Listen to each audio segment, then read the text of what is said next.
Hi, I'm Nick from Bell Labs, welcoming you to part 2 of Rodent Management 101. Let's get into how rodenticides function, their different modes of action and bait types available.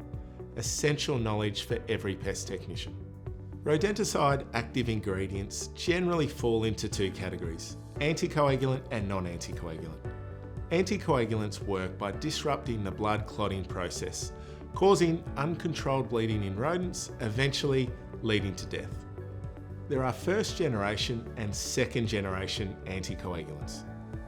First generation were developed in the 40s and 50s and require rodents to consume the bait for several consecutive feedings to be lethal, which is why they are also known as multiple feed bait.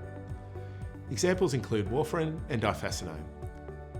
These active ingredients are still available today, but they're not used as extensively as they once were by the professional pest control industry.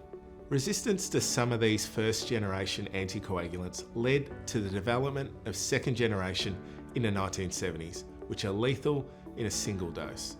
It's important to note though that anticoagulants don't have a stop feed action, so despite receiving a lethal dose from a single feed, rodents will continue to consume bait for another 4 to 6 days until mortality.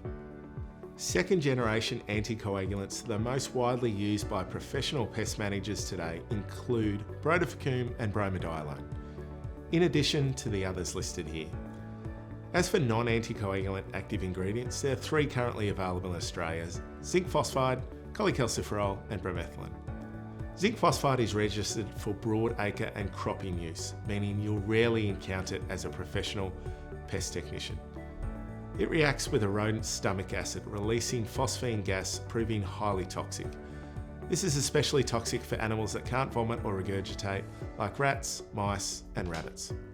Next, we have cholecalciferol, which is a subacute rodenticide, also known as vitamin D3. It inhibits the excretion of calcium, so when this builds up in the body, it acts on the small intestine, kidneys and bones. At high levels, it leads to cardiac and renal failure in 3 to 5 days. Lastly, bromethylene, an acute neurotoxin, and is the latest active ingredient to Australia, launched in 2022 by Bell Labs. It targets the nervous system by acting in the liver and disrupts energy production in cells. The cells in the brain and spinal cord eventually swell, impairing neurological function and causing death within 24 hours. Bromethylene is fast-acting and has a rapid onset of symptoms. So, what form can these active ingredients take? Rodenticides come in various forms: wax blocks, soft baits, pellet baits, liquid rodenticides, and contact tracking powders. Block and soft baits are popular due to their weather resistance, palatability, and secure placement in tamper-resistant bait stations. Pellet baits are best suited when baiting burrows because their form replicates nature, giving them increased acceptance by rodents. They are also highly weatherable and palatable. Liquid rodenticides are used in particularly dry conditions or where water is limited. However, being liquid, it can be hard to secure and containment is quite challenging.